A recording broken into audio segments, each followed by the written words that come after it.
Halo Sobat Mania, kembali lagi di BRC Official.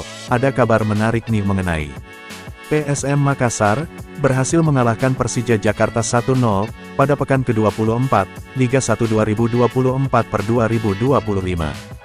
Gol tunggal kemenangan PSM, dicetak oleh Nermin Haljeta, pada menit ke-60. Hasil ini, memutus tren buruk tanpa kemenangan, dalam 5 laga terakhir. Tambahan 3 poin, membawa Juku Eja naik ke posisi 7 klasemen, dengan 36 poin. Sementara Persija Jakarta, tetap di peringkat 4, dengan 40 poin, kini tertinggal 11 poin, dari pemimpin klasemen, Persib Bandung. Dalam konferensi pers setelah pertandingan, pelatih PSM Makassar, Bernardo Tavares, mengucapkan selamat ulang tahun ke-52, untuk Bosowa Corporindo. Perusahaan yang didirikan oleh Aksa Mahmud, dan menjadi sponsor utama PSM Makassar. Selamat ulang tahun untuk Bosowa, baru saja mereka merayakan ulang tahun ke-52, ucap Tavares. Terkait pertandingan, Tavares mengungkapkan bahwa, timnya layak menang atas Persija.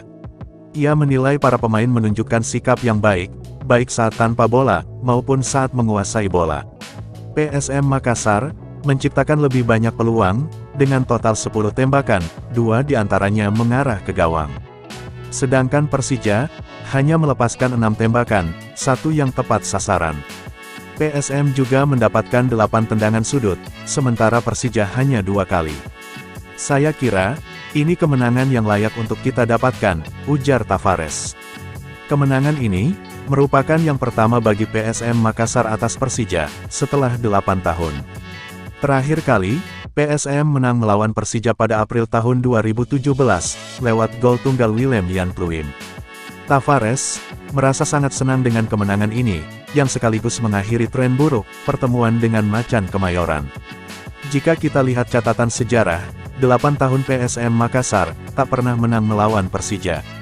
Hari ini, pemain-pemain saya mengubah catatan sejarah tersebut, kata Tavares. Jujur saja, saya sangat senang dengan kemenangan ini. Mari kita nikmati kemenangan ini, saya rasa para pemain layak mendapatkannya, pungkas pelatih berusia 44 tahun ini.